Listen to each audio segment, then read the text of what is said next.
సిద్దిపేట జిల్లా చిన్నకోడూరు మండల్ గ్రామం చిలకలపల్లి. మా కుటుంబం నుండి మా భార్యను గ్రామస్తులు సర్పంచ్గా ఎన్నుకోవడం జరిగింది. మా గ్రామ పంచాయతీలోని అభివృద్ధి పనులు అంగన్వాడీ, స్కూల్ భవనం, డంపింగ్ షెడ్డు, శ్మశాన వాటిక, ఓపెన్ జిమ్, బాల వికాస, కొత్త గ్రామ పంచాయతీ.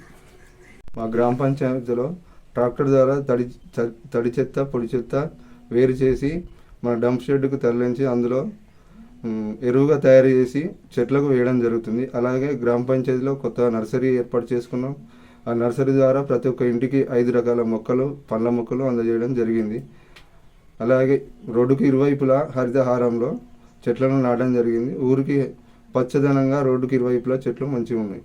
మా గ్రామ పంచాయతీలో అర్హులకు ఇప్పటి వరకు పెన్షన్లు ఇప్పించడం జరిగింది దగ్గరుండి. అలాగే రైతు బంధు, పెళ్ళిళ్ళైన ఆడపిల్లలకు కళ్యాణ లక్ష్మి దగ్గరుండి ఇప్పించడం జరిగింది. కొద్దిగా పెన్షన్ ఇబ్బంది ఉండే, మాకు దూరం నడిచిపోతుండే ప్రజలు. ఇట్టి సమస్యను గౌరవ మాజీ మంత్రి వాళ్ళు మన శాసనసభ్యులు హరీష్ రావు గారికి వివరించడంతో దాదాపుగా గత 3 సంవత్సరాల నుంచి ఇక్కడికి వచ్చి పింఛని ఇప్పించడం జరుగుతుంది. మా గ్రామ పంచాయతీలో అప్పుడు కరోనా సమయంలో ఫస్ట్ వేవ్లో ఒక్క కేసు కూడా నమోదు కాలేదు. మా పాలకవర్గం దగ్గరుండి అన్ని జాగ్రత్తలు తీసుకొని ఒక్క కేసు నమోదు కాకుండా చూసుకోవడం జరిగింది. కరోనా సమయంలో ప్రజలకు ప్రతిరోజు అందుబాటులో ఉండి వాళ్ళ సమస్యలు తెలుసుకొని బయటికి పోకుండా వాళ్ళకి కావాల్సిన మెడిసిన్ దగ్గరుండి ఇప్పించడం జరిగింది.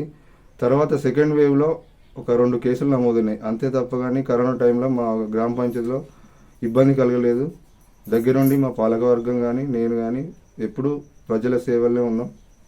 మా గ్రామానికి సుమారుగా గౌరవ మాజీ మంత్రి వారు హరీష్ రావు గారి సహకారంతో దాదాపుగా 25 కుటుంబాలకు దళిత బంధు ఇప్పించడం జరిగింది. ఇప్పుడు దళితులు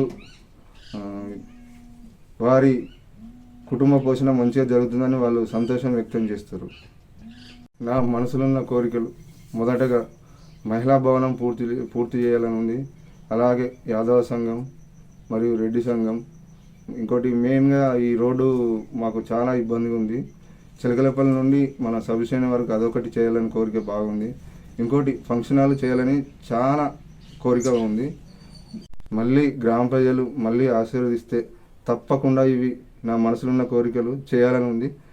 కంపల్సరీ నాకు అవకాశం ఇస్తే మాత్రం ఇట్టి పనులు కంపల్సరీ పూర్తి చేస్తా అని ఆశిస్తున్నాను.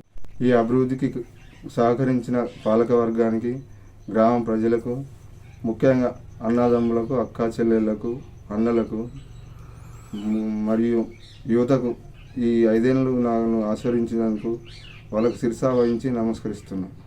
మా ప్రియతమ నాయకుడు మాజీ మంత్రివర్యులు తన్నీరు హరీష్ రావు గారు 7వసారి శాసనసభ్యుగా ఎన్నికైనందుకు, అలాగే రాష్ట్ర సీఎం రేవంత్ రెడ్డి గారికి నా గ్రామ ప్రజల తరపున, పాలక వర్గం తరపున, నా తరపున శుభాకాంక్షలు, అభినందనలు.